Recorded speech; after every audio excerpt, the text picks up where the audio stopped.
우리에게 주시는 복되고 아름다운 주님의 말씀은 신명기 30장 19절로부터 20절까지의 말씀입니다.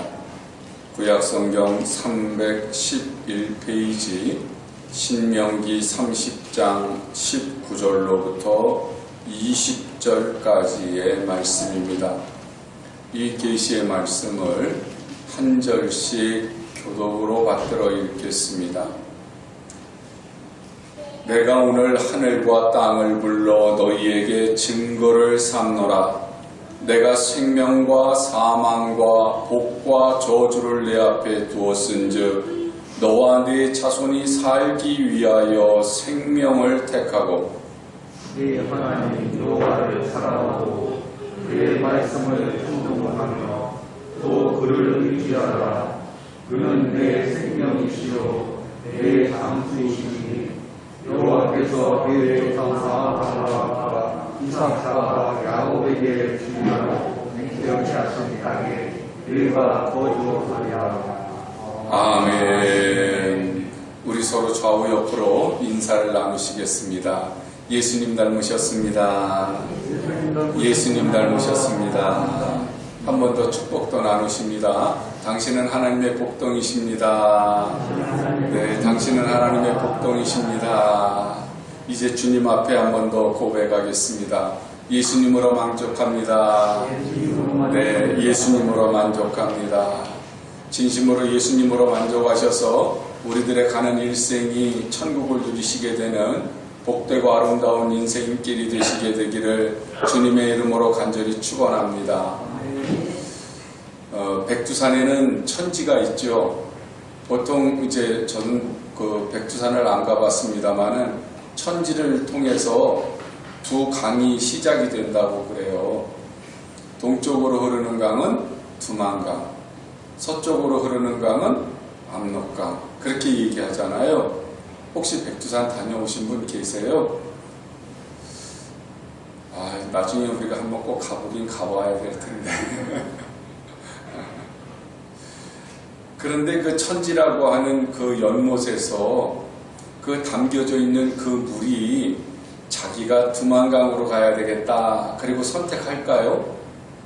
내가 압록강으로 가야 되겠다. 그렇게 선택을 할까요?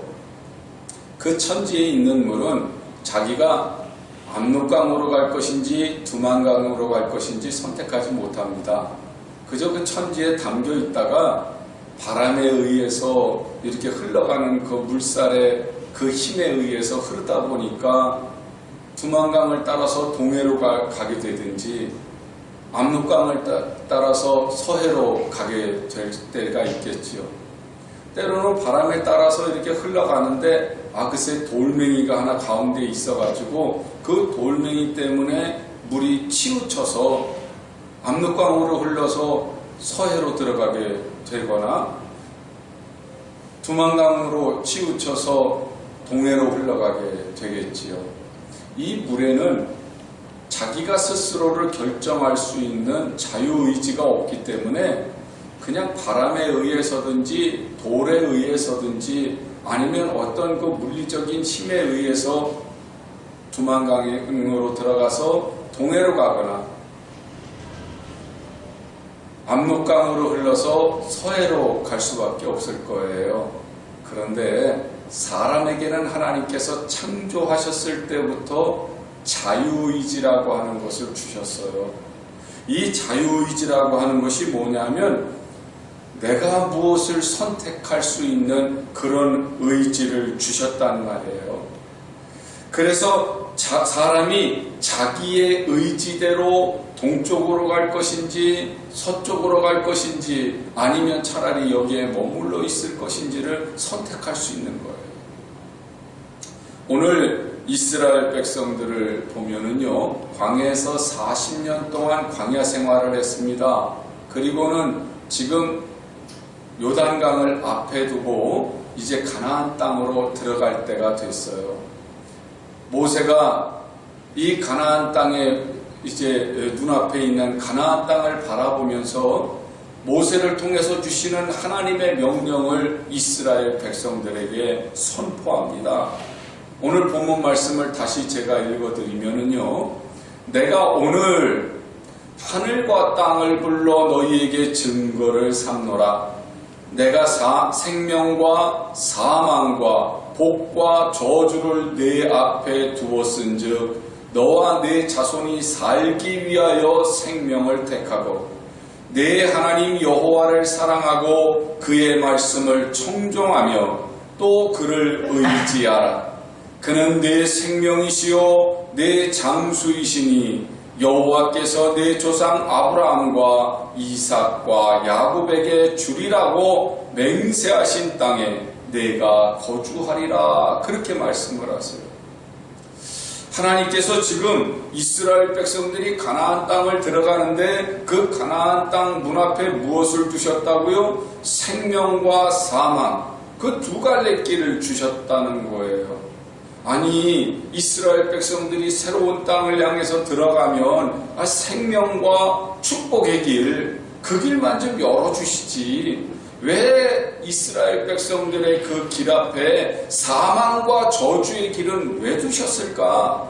우리는 또 이렇게 하나님을 또 원망하거나 때로는 하나님에 대해서 잘 모르니까 하나님은 좀 무심하신 분 아니냐? 하나님은 너무하신 분 아니냐? 이렇게 우리들이 불평할 수도 있어요. 그런데 잘 한번 생각해 보시면 이 길이 오히려 하나님께서 우리를 바로 세우셔서 하나님의 자녀다운 삶을 살게 하시려고 하는 거구나라고 하는 걸 깨달을 수 있습니다. 왜냐하면 이 가나안 땅에 들어간다고 하는 것은 광야 생활의 끝이기는 하지만 새로운 세계, 가나안 시대를 열어가는 새로운 시작이기 때문에 그렇거든요. 하나님께서 광야 시대를 지나오실 때에도 이스라엘 백성들을 인도하시잖아요. 민수기 1장 45절의 그 내용을 보면요, 이스라엘 백성들이 12지파잖아요. 그 이스라엘 백성들이 가나안 땅을 앞에다 두고, 그러니까 오늘 이 40년 전을 말하는 겁니다. 오늘 본문보다 40년 전에 가데스 바네아라고 하는 곳에서 이스라엘 백성들이 가나안 땅을 향해서 들어갈 수 있었던 기회가 한 번 있었습니다.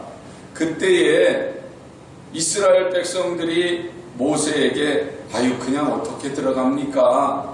그래도 가나안 땅에 대해서 우리가 좀 알아야 되지 않겠습니까? 그러면서 모세에게 건의를 하니까 모세가 그 말이 옳은 것 같아요. 그래서 그곳에서 그 12지파의 숫자를 셌습니다. 그 12지파의 숫자를 셌기 때문에 민수기라고 그래요. 백성들의 수를 센 기록이다. 그래서 민수기 그렇게 부르는 거거든요. 그런데 이 백출에 급한 백성들의 그 숫자를 세는데 어린아이들은 빼놓고 여자도 빼놓고 장정, 나가서 싸울 수 있는 군인이 될 수 있는 장정의 숫자를 세는데 20세 이상의 숫자를 셌어요. 그래서 20세 이상의 숫자, 12지파의 숫자를 셌더니 그 수가 몇 명이라고 그러냐면 60만 3,550명이었어요. 그래서 모세가 12명의 정탐꾼들을 뽑는데 이 60만 3,550명 가운데서 12명을 뽑는 겁니다. 그러면 경쟁률이 얼마나 되는 것 같아요? 60만 3,550 나누기 12 그랬더니 제가 해보니까 경쟁률이 5만 295대 1이야. 엄청난 거예요. 만약에 대학을 들어가는데 경쟁률이 엄청 세서 5만 대 1인 그런 대학이 있었어요. 그래서 그 대학에 들어갔다 그러면 얼마나 자랑스러울까요? 그죠? 아마 부모님들은 막 기뻐 뛰면서 그냥 우리 아이가 5만 대 1을 뚫고 저 대학에 들어갔다고 자랑할 겁니다. 가문의 영광일 거예요. 만약에 대학이 아니라고 합시다. 아마 큰 회사인데 그 회사에 입사를 하는데 5만 대 1의 경쟁률이 있었어요. 아주 세계적인 회사인데 거기 그 경쟁률이 5만 대 1인데 거기에서 합격을 했다고 칩시다. 그럼 얼마나 기쁠까요? 부모님뿐만 아니라 고모, 이모, 삼촌, 외할아버지까지 다 아마 사돈의 8촌까지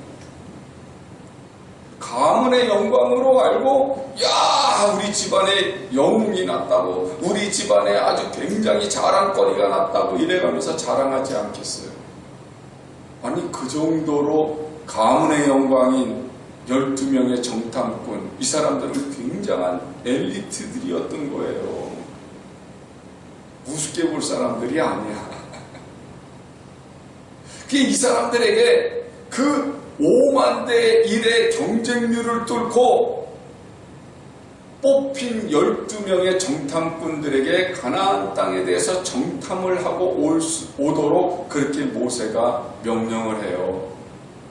그들이 가나안 땅에 가서 뭘 받겠어요? 그 가나안 땅에 살고 있는 사람들의 주거지는 어떤 모습인가? 그들의 풍습은 어떤 것인가? 그들은 어떻게 농사를 짓고 어떤 열매를 얻었는가? 그들의 군사는 어떤가? 길은 어디에 있고 산은 어디에 있고 우리가 쳐들어간다고 한다면 어떤 길로 들어가는 것이 안전한 것인가? 별거를 다 보고 오지 않았겠어요? 그리고 그들이 돌아올 때에는 그 땅에 있는 소산물들을 가지고 돌아왔는데요. 그 중에는 포도송이를 갖고 오는데 너무 큰 포도송이를 너무 커서 장대에다 꿰가지고 두 사람이 꿰어 메고 올 정도로 아주 포도송이를 탐스러운 포도송이를 가지고 돌아옵니다. 그리고는 12명이 이스라엘 백성들 앞에서 정탐한 내용들을 보고를 해요. 그 가운데 여호수아와 갈렙 빼고 10명이 뭐라고 보고를 하냐면 우리가 갔던 땅은 젖과 꿀이 흐르는 곳이었습니다. 우리가 갔던 땅은 과연 하나님께서 우리에게 축복으로 예비하신 여호와 이레의 땅이었습니다. 그런데 그곳에는 아낙 자손과 같은 아주 장대한 키도 크고 등치도 있는 사람들이 살고 있었습니다. 보니까 무기도 너무너무 좋은 걸 가지고 있습니다. 그들에게 비교했을 때 우리는 메뚜기 떼에 불과합니다. 그렇게 보고를. 그 사람들의 보고가 잘못된 것일까요? 그 사람들의 보고는 절대 잘못된 것이 아니었어요. 왜냐하면 가나안 땅은 그만큼 위험한 땅이었어요. 광야가 위험했느냐 가나안 땅이 위험했냐 그렇게 만약에 물어본다고 하면 광야보다는 가나안 땅이 훨씬 위험했어요. 왜냐하면 광야는요 하나님께서 인도하셨어요. 구름 기둥과 불 기둥으로 인도해 주셨어요. 먹을 것이 없을 때는 만나로 먹이셨어요. 고기가 먹고 싶다고 그러니까 메추라기로 먹이셨어요. 물이 없을 때에는 반석에서 물이 나오도록 하나님이 인도하셨어요. 그래서 광야에서는요 배고파서 죽은 사람도 없고요 짐승에게 물려서 죽은 사람도 없어요. 그런데 가나안 땅은요 만나가 끊어진 동네에 먹을 것이 필요하면 스스로 해결해야 돼요. 가나안 땅은요 고기가 먹고 싶어도 스스로 해결해야 되고요 물이 마시고 싶어도 스스로 해결해야 되는 곳이에요. 어디가 더 위험한 곳이에요? 그래서 하나님께서 지금 가나안 땅 점령을 앞에다 두고 이스라엘 백성들에게 말씀을 하시는 거예요. 지금까지 40년 동안 광야에서 내가 너희를 먹이고 입히고 마시게 해서 돌보아 주었어. 자, 그런데 이 가나안 땅은 광야보다 훨씬 위험한 곳이란다. 이곳에 너희들이 그냥 들어갔을 때에는 정말 원수들 앞에 메뚜기밖에 되지 못할 정도로 연약한 존재들이지만 그런데 너희들이 끝까지 나를 사랑하고 내 말씀에 귀를 기울이고 나를 의지한다면 내가 이 위험한 가나안 땅에도 너희들과 동행하여 주마. 그렇게 하나님께서 말씀하시는 거예요. 사랑하는 여러분, 광야에서 하나님이 먹여주시고 마실 것을 주시고 모든 문제를 해결해 주셨다고 해서 가나안 땅에 그냥 남아있겠습니까? 아니면 위험이 도사리고 있지만 하나님이 펼쳐놓으신 번영과 축복과 은혜로운 저 가나안 땅에 들어가야 되겠습니까? 이스라엘 백성들이 번영과 은혜와 축복을 누리기 위해서는 어린아이 같은 이 광야에서 하나님이 주시는 것으로 만족해야 되는 것이 아니라 새로운 시대를 열기 위해서 저 가나안 땅에 들어가야 되거든요. 그러니까 광야에서 그저 메추라기나 만나로 그냥 생명만 겨우 유지했던 그런 모습이 아니라 이제는 가나안에서의 새로운 역사를 이루기 위해서 우리가 힘차게 들어가기 위해서는 우리들이 필요한 게 뭐예요? 살아남아야 되잖아요. 위험에서 견뎌내야 되잖아요. 싸움에서 승리해야 되잖아요. 무엇이 필요하겠어요? 무기를 새로 만들어야 될까요? 아니면 농사를 지어서 양식을 만들어내야 될까요? 그것이 아니라 하나님의 말씀을 청종하고 하나님을 사랑하고 하나님을 의지함으로써 그 광야에서 버텨나온 것처럼 하나님을 의지할 때 하나님께서는 이 가나안 땅도 정복하게 해주시겠다고 하는 거죠. 우리 삶도 마찬가지예요. 우리가 세상에서 하나님의 복을 요청하잖아요. 그리고 우리는 복을 받았어요. 그래서 지금 나름대로 복을 받아서 누리거든요. 그런데 여러분, 좋은 집에서 산다고 하더라도 이것은 지금 최종적인 복이 아니잖아요. 이게 끝난 게 아니잖아요. 그냥 광야 생활을 하는 데에서 우리가 그냥 얻은 거예요. 아무 걱정 없이 먹고 산다고 하더라도 이것은 끝난 게 아니에요. 그냥 우리는 광야 생활을 하고 있는 거예요. 아이들을 키우고 좋은 집에서 좋은 차를 타고 있다고 하더라도 이것은 우리의 인생살이 광야 가운데에서 그냥 우리들이 누리는 것뿐이지 이게 끝은 아니라고요. 이건 그냥 과정의 일부예요. 우리가 가야 되는 곳은 어디예요? 최종적인 목적지는 하나님 나라예요. 이 땅에서 내가 복을 얻었든지 복을 누리든지 아니면 복을 누리지 못했다고 생각하고 내가 힘들게 산다고 생각할지는 몰라도 우리는 어쨌든 이거는 지나가는 과정이에요. 우리가 가야 할 곳은 완벽한 축복이 있는 나라, 하나님의 영원한 생명이 있는 나라, 하나님의 나라에 도착하고 그 하나님 나라를 누리는 것이 우리가 가야 할 곳이거든요. 그렇기 때문에 우리가 이 세상을 사는 길에도 하나님이 함께 하셔야 되지만 우리가 하나님 나라에 가는 그 모든 과정 속에서도 하나님이 함께 하셔야 돼요. 그래서 하나님은 하나님이 필요하다고 하는 사실을 우리에게 깨닫게 해주시기 위해서 복과 저주의 길, 생명과 죽음의 길이 있다고 하는 사실을 우리에게 깨닫게 하시는 거예요. 하나님께서는 우리에게 뭘 주셨다고요? 선택의 자유를 주셨어요. 하나님은요, 우리가 선택하게 하시는 데 있어서 어떤 강압적이거나 혹은 억지로 하나님을 선택하게 하시지는 않습니다. 왜냐하면 우리에게 자유의지를 주셨기 때문에 우리가 자원해서 선택하도록 요청을 하세요.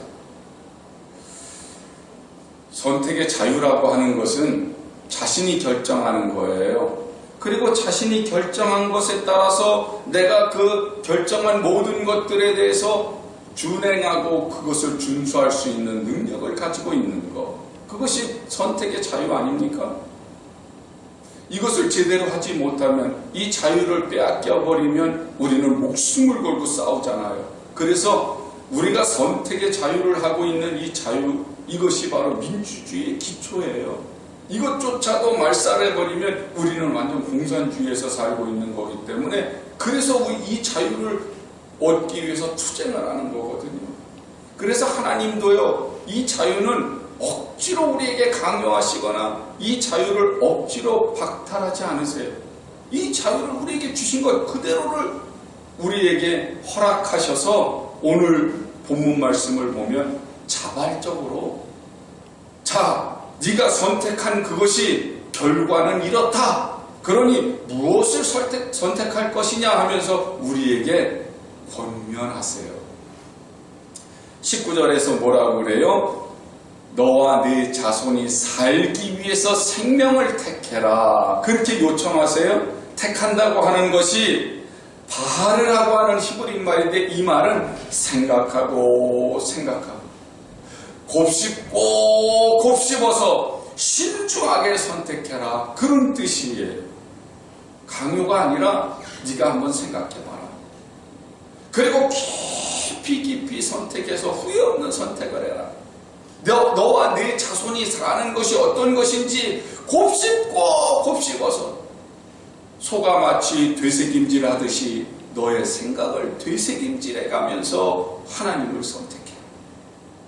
20절에서 내 하나님 여호와를 사랑하고 그의 말씀을 청종하며 또 그를 의지하라. 이 말씀도요, 명령하시는 게 아니에요. 명령이 아니라 네가 정말 살기를 원한다면 억지로 순종하는 것이 아니라 자원해서 네가 선택함으로 인해서 기쁨으로 그렇게 하나님을 사랑하고 말씀을 청종하고 하나님을 의지하면 그러면 어떻게 하시겠다고요? 아브라함과 이삭과 야곱에게 주리라고 맹세하신 땅에 내가 거주하게 될 거다. 사랑하는 여러분, 하나님의 의도는 뭐예요? 제발 네가 복과 생명을 선택하기를 원한다. 제발 사망의 길로 가지 않기를 원한다. 제발 내가 저주에 빠지지 않게 되기를 원한다. 주님은 아주 간절한 마음으로 무엇을 선택할 것이냐 하는 선택권을 우리에게 주시면서 제발 내가 복을 누렸으면 좋겠다. 제발 내가 생명을 가졌으면 좋겠다. 그렇게 요청하시는 것. 그 간절한 주님의 마음이 여러분들의 마음에 들려오십니까? 하나님을 떠나면 망하는 길밖에 없거든요. 하나님을 떠나면 죽는 길밖에 없거든요. 그러니까 주님은 간절한 마음으로 제발 살아라, 복을 누려라, 그렇게 요청하시죠. 이 19절과 20절 말씀 바로 위에 17절과 18절 말씀을 제가 읽어드리면 그러나 내가 만일 마음을 돌이켜 듣지 아니하고 유혹을 받아 다른 신들에게 절하고 그를 섬기면 내가 오늘 너희에게 선언하노니 너희가 반드시 망할 것이라. 너희가 요단을 건너가서 차지할 땅에서 너희의 날이 길지 못할 것이니라. 그렇게 말씀하시거든요. 보세요. 너희가 나를 놓치면, 너희가 나를 선택하지 않으면, 그래서 나를 배반하고 우상을 섬기면 너희는 죽게 될 거야. 자, 이제 너희가 죽음의 길을 선택할 것이냐? 아니면 생명의 길을 선택할 것이냐? 너희가 축복의 길을 선택할 것이냐? 아니면 망하는 저주의 길을 선택할 것이냐? 왜냐하면 너희의 선택의 결과는 너희가 책임져야 되니까. 우리가 그렇잖아요. 우리가 선택을 하면 그 결과는 우리가 책임져야 돼. 그러니까 하나님은 우리가 바른 선택을 해서 축복도 누리고 영원한 생명도 누리기를 원하시는 거거든요. 그래서 신앙은요, 억지가 아니에요. 신앙은 자발적인 거예요. 신앙은 자유예요.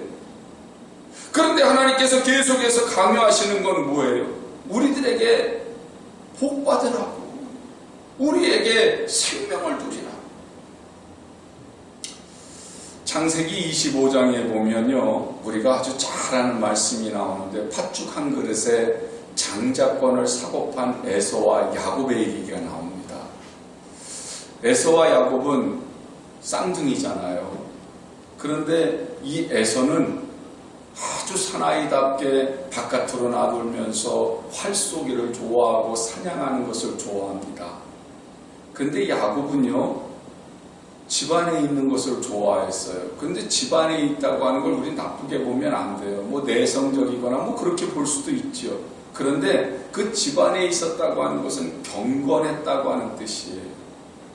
이 에서와 야곱이 태어나서 15살이 먹을 때까지 아브라함이 살아 있었습니다. 그렇기 때문에 집안에서 아브라함의 얘기를 이 야곱은 들었을 거예요. 하나님께서 저 고향 땅 하란에서부터 불러내셔서 여기 가나안 땅으로 오게 하신 이야기들, 그리고 하나님께서 아브라함에게 언약하신 얘기들을 야곱과 에서는 들었겠지만, 그러나 에서는 밖으로 놔두느라고 그것에 큰 관심을 갖지 않습니다. 야곱은 할아버지 아브라함의 이야기를 들었고, 그리고 그 할아버지와 이삭의 얘기도 들었을 거예요. 모리아산에서 아버지가 자기의 몸으로 하나님께 제사를 드렸던 얘기도 들었을 겁니다. 그리고 하나님께서 이삭에게도 아브라함과 똑같은 언약을 해주신 그 약속을 이 야곱은 들었어요. 가나안 땅을 주실 것도 들었어요. 자손이 하늘의 별과 같이 많아질 것에 대한 그 축복의 얘기도 들었어요.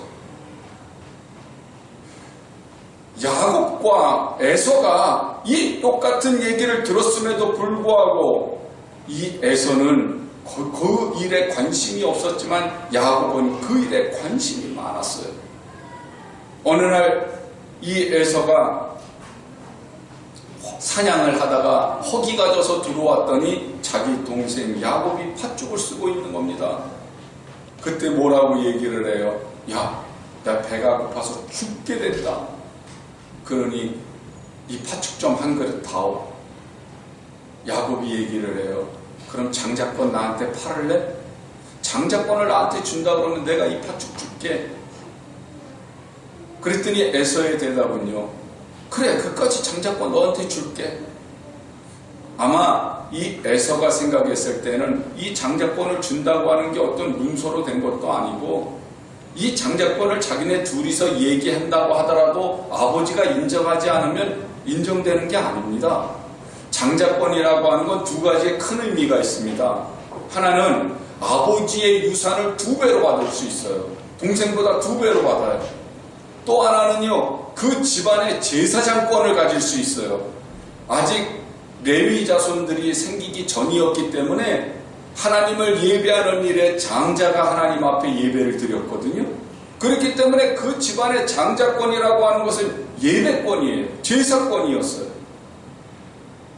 그런데 이 에서가 생각했을 때 무슨 생각을 했을까요? 야, 아버지가 네가 장자해라 이런다고 해서 너한테 유산을 2배나 주시겠냐? 장난으로 여겼을 겁니다. 농담으로 여겼을 겁니다. 그런데 야곱이 생각한 장자권은 아버지 유산을 2배로 받는 거 생각한 것이 아니었거든요. 하나님께서 아브라함에게 약속하셨던 그 축복의 언약, 이삭에게 약속하셨던 그 축복의 언약, 제사권 말입니다.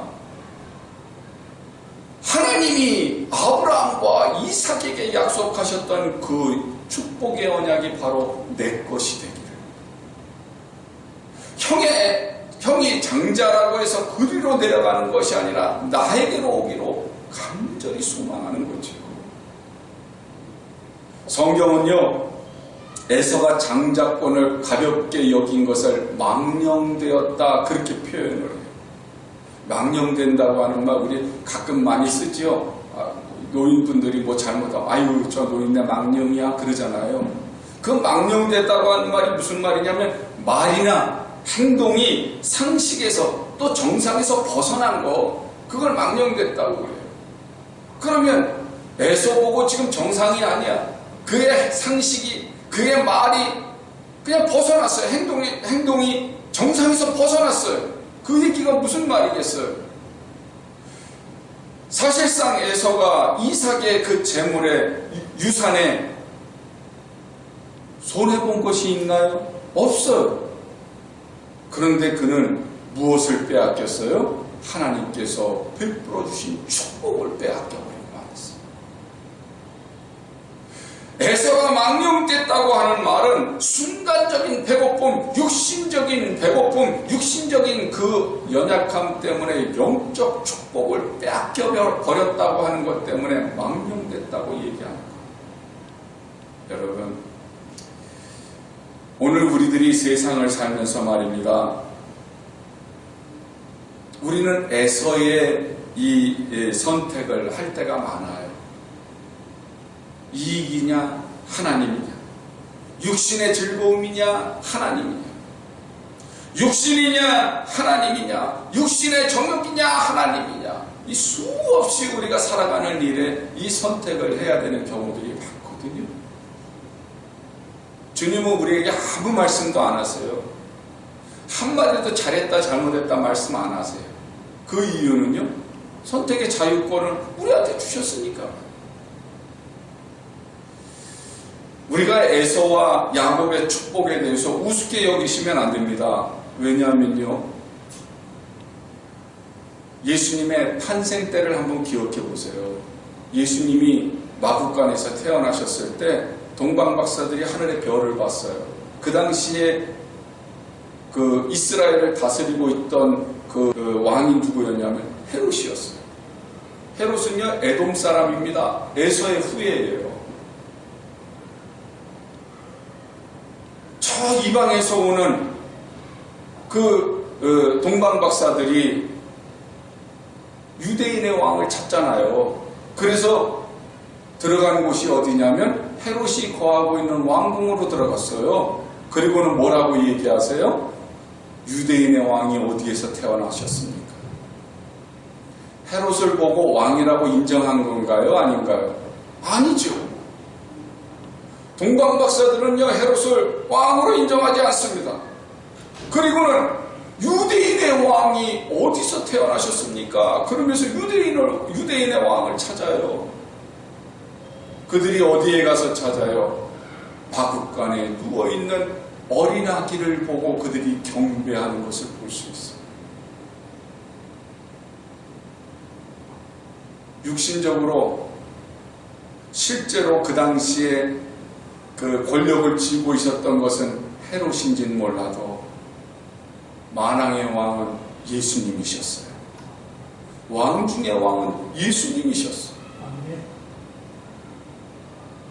우주를 다스리시고 전 세계 민족을 다스리는 분은 예수님이셨어요.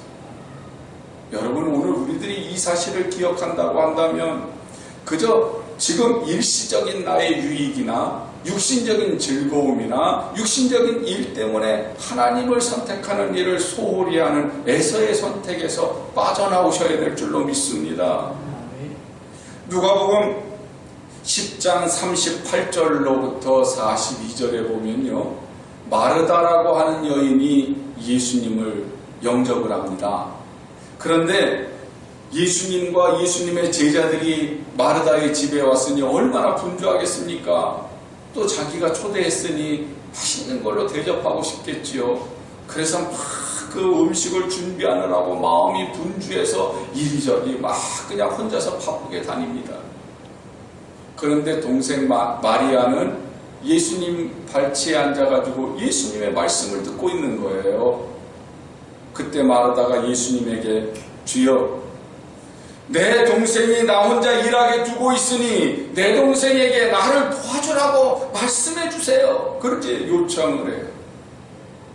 그때 예수님의 대답은 뭐예요? 마르다야, 마르다야, 내가 많은 일로 염려하고 근심하나 몇 가지만 하든지 혹은 한 가지만이라도 족하니라. 마리아는 이 좋은 편을 택하였으니 빼앗기지 아니하리라. 그렇게 말씀합니다. 우리가 생각해 보았을 때에도 누가 정상이에요? 마르다가 정상이죠. 귀하신 분 모셔서 맛있는 음식 대접하기 위해서는 손이 필요해요. 바쁘지요. 그러나 예수님의 대답은요, 아니 음식 여러 가지가 중요한 것이 아니라 단 한 가지만 해도 괜찮아. 한 가지 음식만 해도 괜찮아. 지금 예수님을 모신 이유는 대접하기 위해서 모신 것이 아니라 네가 지금 생명을 얻어야 되지 않겠냐. 그 귀하신 분이 왜 오셨냐고요? 대접받기 위해서 오셨다고요? 아니면 우리에게 생명 주시기 위해서 오셨다고요? 그러니 우리에게 생명 주시기 위해서 오셨으니 그냥 12가지 반찬 내놓는 것보다 한 반찬 내놓는 거 괜찮아. 지금 중요한 것은 이 귀한 가정에 내가 왔으니 매일 오는 것도 아니고 이 귀한 가정에 내가 왔으니 너희가 지금 내 말을 듣고 생명을 얻는 게 더 중요하지. 그러면서 지금 마리아를 오히려 칭찬하세요. 마리아는 최상의 선택을 했다는 거예요. 자, 예수님이 우리에게 하시고자 하시는 요점이 있어요. 축복은 하나님을 위한 것입니까? 우리를 위한 겁니까? 우리에게 복을 주시는 이유는 예수님을 위해서 주시는 겁니까? 우리를 위해서 주시는 겁니까? 아니, 축복은 우리를 위해서 주시는 거예요. 축복은요, 바로 나를 위해서 주시는 거예요. 축복은 예수님이 필요한 게 아니라 내가 필요한 거예요. 나에게 필요한 거지. 우리 모두에게 축복이 필요한 거지. 예수님은 축복이 필요 없다니까요. 축복을 마음껏 주시는 분은 하나님이시지 하나님이 가지실 필요가 없어요. 우리가 축복이 필요한 거지. 우리는 지금 사망과 저주와 가난과 질병 속에 있기 때문에 우리가 축복이 필요한 거지. 그러니까 지금 하나님께서 요청하시는 게 뭐예요? 한 축복 받으려면 내가 필요하잖아. 근데 지금 나를 대접한다고 분주하다면 너는 언제 축복받을래? 지금 주님께서 그렇게 얘기하시는 거예요. 여러분, 맞아요. 우리가 하나님의 영광을 위해서 일한다고 하는 것은요, 바로 누구를 위해서 하는 거냐면 나를 위해서 하는 거예요. 바꿔놓고 생각해보면 하나님이 돈이 없으셔서 우리한테 헌금하라고 하시겠습니까? 하나님이 힘이 없어서 우리에게 봉사하라고 하시겠습니까?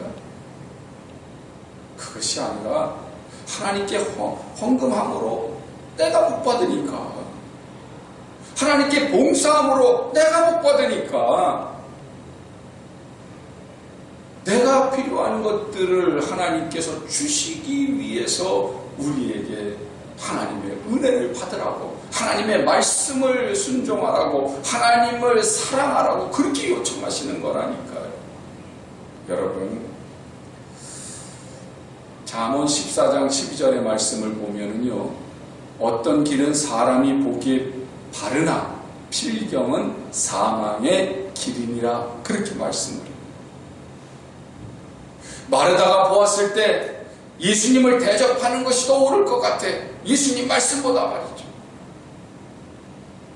롯이 보았을 때 사람이 살기에는 풍요로운 목초지가 있어야 되고 도시가 있어야 될 것 같아. 사람의 판단은 그래요. 그리고 모든 사람들이 다 그것이 맞는다고 생각할 수 있어요. 그러나 그것은 겉모습만 그럴 뿐 사망의 길일 수도 있다고 하는 거죠.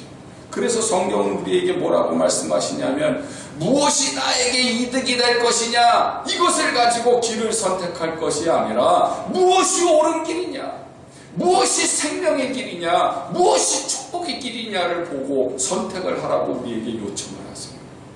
오늘 성경에 하나님께서 그러잖아요. 내 영혼과 내가 생명을 얻고 내가 복을 받는 것이 어떤 길이냐? 아니면 내가 죽는 길, 사망의 길과 내가 저주를 받는 길이 어떤 길이냐, 그것을 보고 결정을 해라. 네 생명을 얻고 네가 복을 받는 길은 하나님을 선택하는 길이야. 그런데 네가 사망의 길을 가고 저주의 길을 가는 것은 우상의 길을 가는 길이야. 어떤 길을 선택할래? 예수님께서 이런 말씀을 하세요. 마태복음 7장 13절의 말씀을 보시면 좁은 문으로 들어가라. 멸망으로 인도하는 문은 크고 그 길이 넓어 그리로 들어가는 자가 많고 생명으로 인도하는 문은 좁고 길이 협착하여 찾는 자가 적음이니라 그러거든요. 여러분, 우리가 선택을 할 때 이 시대가 그래. 이 시대 사람들이 그렇게 선택을 해. 그래서 시대를 따라갈 때도 있어요. 사람들이 이렇대. 사람들이 많은 사람들이 이렇게 했기 때문에 이걸 따라가면 돼. 그러면서 사람을 따라갈 때도 있어요. 그런데 시대를 따라가거나 사람을 따라가는 길이 옳은 길이 아니라 그것은 바로 사망의 길일 수도 있어요. 그래서 예수님은 말씀하세요. 선택의 길은 하나님을 기준으로 해서 선택하는 거예요. 사람이 기준이 되는 것이 아니고 시대가 기준이 되는 게 아니라 여호와 하나님이 기준이 되어서, 그래서 선택을 할 때 그 길이 생명의 길이야. 근데 그 길은 좁은 길이죠. 사람들이 마다하는 길입니다. 우습게 여기는 길입니다. 요즘 우리들이 시대를 따라가느라고 신앙을 멀리할 때가 있습니다. 때때로 시대에 맞지 않는다고 하나님 말씀을 거역할 때도 있습니다. 아니요. 하나님의 말씀은 영원히 불변하신 거예요. 진리예요. 그렇기 때문에 우리가 하나님 말씀을 기준으로 해서, 하나님의 뜻을 기준으로 해서 하나님의 선택에 따른 선택을 바로 내리실 줄 알아야 그것이 믿음의 선택이 되는 거예요. 잠언 3장 5절로 6절의 말씀에는 너는 마음을 다하여 여호와를 신뢰하고 내 명철을 의지하지 말라. 너는 범사의 그를 인정하라. 그리하면 내 길을 지도하시리라 말씀하세요. 우리가 생명을 얻고 축복을 누리기 위해서는 하나님의 선택에 순종하셔야만 합니다. 하나님이 이끄시는 길로 우리들이 의지해야만 합니다. 이것이 깨어 기도하는 거예요. 하나님께서 축복의 선택, 생명의 선택을 할 수 있도록 우리를 도우시도록 우리 자신을 내어드리고요. 하나님께서 우리를 온전히 인도하실 때 믿고 따라가시기만 하면 하나님은 여호와 이레의 축복을 누리고 하나님이 예비하신 천국에서 영원한 생명을 누릴 수 있도록 우리를 끝까지 책임지시고 인도해 가실 줄로 믿습니다. 사랑하는 여러분, 우리가 가는 길은 아직 남아있어요. 그래서 우리는 아직도 선택을 해야 돼요. 그러니까 하나님께서 나를 인도하시는 길이 어떤 길인지를 늘 물으시고 하나님이 인도하시는 길에 늘 주님의 손을 잡고 순종하셔서 끝까지 하나님의 복덩이로서 이 땅을 사는 동안 하나님 나라를 누리시고 그리고 끝까지 하나님 나라의 당도에서 잘했다 칭찬받는 인생의 성공자들이 되시기를 예수님의 이름으로 간절히 축복합니다.